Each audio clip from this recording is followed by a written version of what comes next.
Hi guys, it's Mark again from Bike Switzerland. I'm going to discuss the range that we'll be carrying in our rental fleet for 2020 and on the floor for sale. There's 3 specific models in it, and depending on your strengths and weaknesses, you can choose a bike best suited to your style of riding and your needs. The Domani, which is their aero bike, top racing bike. Then you get the Domani, which is a comfort bike. And then the third in the line is the Monda, which is your racing climbing bike. All bikes, top-end road bikes, are all disc brake, and that has massive advantages through the way that the engineers can design the frame from a comfort perspective, and then of course there's a massive improvement in confidence in descending. Firstly, the Domani. Current world champion rides it, Mads Pedersen. It's a racing fast bike, designed to go fast on a flat surface ideally. You've got big fat tubes, deeper section wheels. The aerodynamics very much comes into play from around about 35 kilometers. You have to put hardly any effort to maintain that type of speed. Does the bike climb? Yes. Would it be adequate to climb Solev? Yes. Will it diminish your climbing ability? All depends on the individual rider. If you're a true climber weighing 70 kgs, you would feel the weight, and it doesn't have a responsive kick to it. So when you want to accelerate around a switchback, this bike will not excel. But when you're sitting at 45 kilometers an hour, riding in the group, you pretty much hardly put in any effort into the bike. Traditionally, aero bikes were very hard, very rough. You had a lot of road feedback, even on smooth roads. Now, with the advent of the Domani, they've got a wishbone system that is basically a dampener for your saddle. You can adjust it according to your weight requirements. Each person likes a different feel. Some people still like the bike a bit harder. Some people like it a bit softer. The softer it is, the more smoother the bike actually feels, and you tend to carry your momentum better. Another big advent for the 2020 bikes, the wheel systems. They've gone a bit wider, the tyre profiles change. You can ride up to 28s on this kind of bike. It comes standard with 25C tyres. It comes now with carbon rimmed wheels, which besides looking great are incredibly fast and of course slightly lighter as well. If you've never really experienced this kind of bike, it's a great bike to rent for the weekend and see how much you enjoy that kind of riding.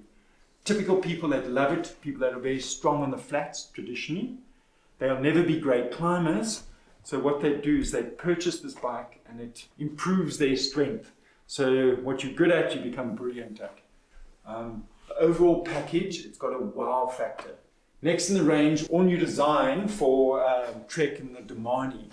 Now the Domani is going from one extreme to the next. This is your comfortable endurance bike. If you want to spend all day on a bike, this is the bike to buy. Slightly longer wheelbase. They got ISO speed.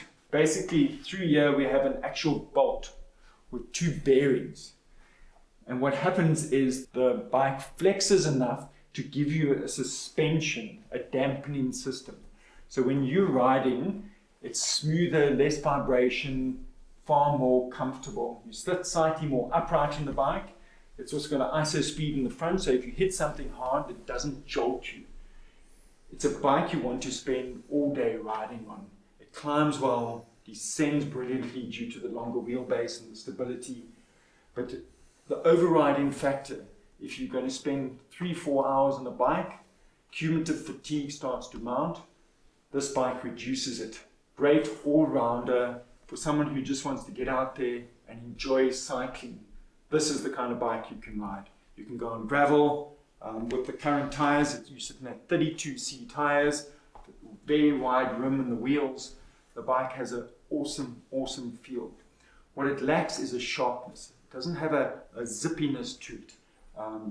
So it doesn't feel fast, but what it does is gives you a nice rolling speed the whole time. So what you end up doing, because it feels so smooth, your pedal stroke smoother, the vibration through your body is less harsh, and you use less energy on it. So 5 hours later, you will actually feel far fresher than you would on a normal bike.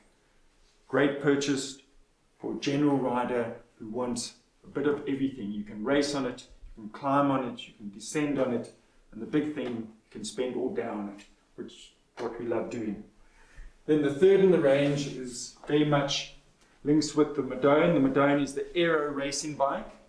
This is the lightweight climbing bike. This one, if you excel in climbing, you will appreciate this bike.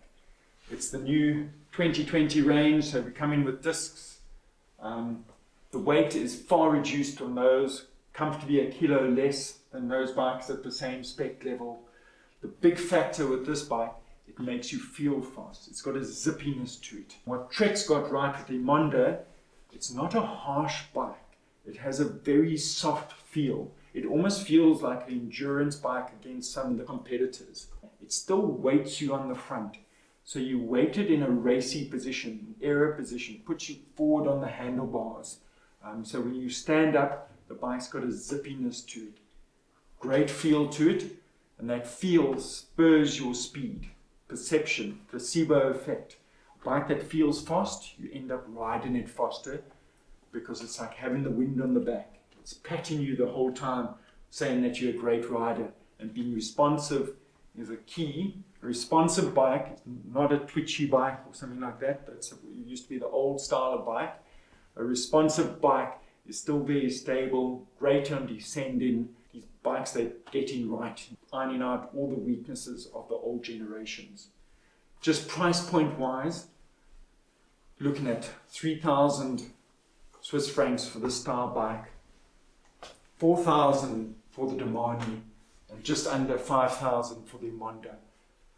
Different price points, same type of spec bikes, but the engineering and frame design is where the price sits and creates a differentiator. This is their so-called entry into the range from a carbon perspective and racing perspective. And of course, as soon as you're up in price, the weight starts to drop until you get to the top end team weights, and unfortunately you pay a lot for it. Hopefully this has helped you.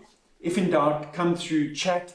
The big thing about purchasing a bike is what do you want to get out of it? And based on these three bikes, you can really optimize your purchase. Thanks a lot.